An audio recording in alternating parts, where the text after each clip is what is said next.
अस्सलाम वालेकुम जी, welcome back to my YouTube channel. तो आज का हमारा टॉपिक है वो है बायोलॉजिकल मेथड।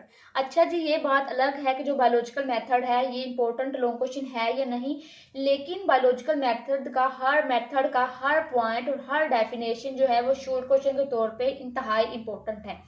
तो चलिए इसको स्टार्ट करते हैं। सबसे पहले तो हम इसमें डेफिनेशन को डिस्कस करेंगे कि बायोलॉजिकल मेथड की डेफिनेशन क्या होती है। Those method which are used to solve biological problems are called biological method.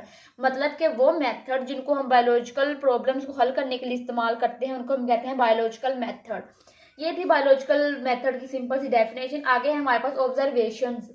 अच्छा जी, ऑब्जर्वेशन में हम 5 सेंसेस को यूज करते हैं। एक होती है देखने के लिए जिसको हम कहते हैं विजन, एक होती है सूंघने के लिए जिसे हम कहते हैं स्मेल, और तीसरी होती है चखने के लिए जिसे हम कहते हैं टेस्ट, और चौथी होती है देखने के लिए सुनने के लिए जिसे हम कहते हैं हेयरिंग, और पांचवी होती है छूने के लिए जिसे हम कहते हैं टच।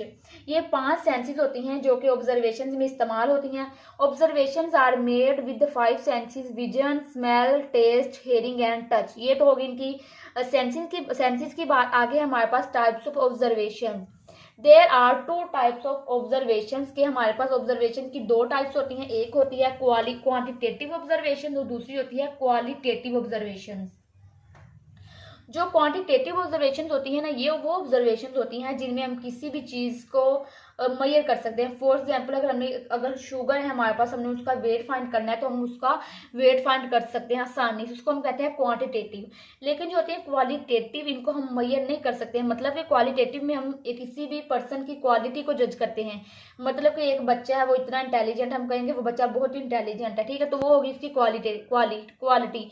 लेकिन हम उसकी क्वालिटी को ये नहीं कह सकते हैं कि ये इतनी परसेंटेज इतना इंटेलिजेंट है, ये 60% इंटेलिजेंट है, ये 70% इंटेलिजेंट है। हम बस सिर्फ यही कह सकते हैं कि वो बच्चा इंटेलिजेंट है। इसको हम कहते हैं क्वालिटेटिव। जो हमारे पास है qualitative observation, they have less accuracy, they are not measurable, they are records in words.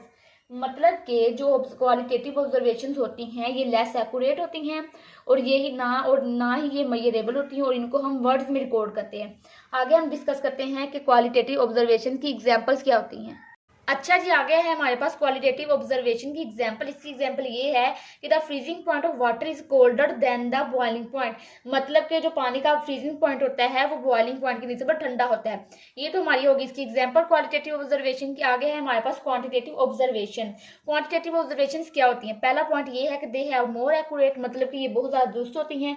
दूसरा है कि दे आर मेजरेबल, इनको हम मेजर कर सकते हैं। और थर्ड पॉइंट ये है कि दे रिकॉर्ड्स इन नंबर, और हम इनको नंबरों में रिकॉर्ड्स करते हैं। फॉर एग्जाम्पल अगर हमारे पास शुगर, हमने उसका वेट फाइंड करना है तो उसके लिए हम जो क्वांटिटेटिव ऑब्जर्वेशन को यूज करते हैं, ठीक है।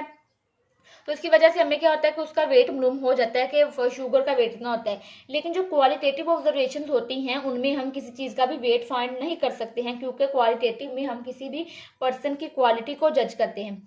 आगे है क्वांटिटेटिव ऑब्जर्वेशन की एग्जाम्पल। इनकी एग्जाम्पल ये है कि the freezing point of water is 0 degree Celsius while the boiling point is 100 degree Celsius. मतलब कि पानी का जो फ्रीजिंग पॉइंट होता है वो 0 होता है और बॉइलिंग पॉइंट होता है 100। आगे है हमारे पास हाइपोथेसिस। हाइपोथेसिस क्या होती है। The tentative explanation of observations is called hypothesis. मतलब के ऑब्जर्वेशंस की आर्जी एक्सप्लेनेशन को हम कहते हैं हाइपोथेसिस। उसके बाद हमारे पास है 2 वेज ऑफ फॉर्मुलेटिंग हाइपोथेसिस। मतलब के 2 तरीके होते हैं जिनकी वजह से जो हाइपोथेसिस होती है वो बनती है। एक तरीका है डिडक्टिव रीजनिंग और दूसरा है इन डिडक्टिव रीजनिंग। तो आगे हम करेंगे डिडक्टिव रीजनिंग और इन डिडक्टिव रीजनिंग में डिफरेंस। अच्छा जी, ये है हमारे पास डिडक्टिव रीजनिंग और इंडिडक्टिव रीजनिंग में फ़र्क। तो डिडक्टिव रीजनिंग क्या होती है, मैं आपको पहले ना थोड़ी सी इसकी वजाहत बता देती हूँ कि डिडक्टिव रीजनिंग वो होती है जो कि छोटे से शुरू होती है और बड़े पे ख़त्म होती है, ठीक है। मतलब कि ये जनरल से मूव करती है और स्पेसिफिक पे ख़त्म होती है।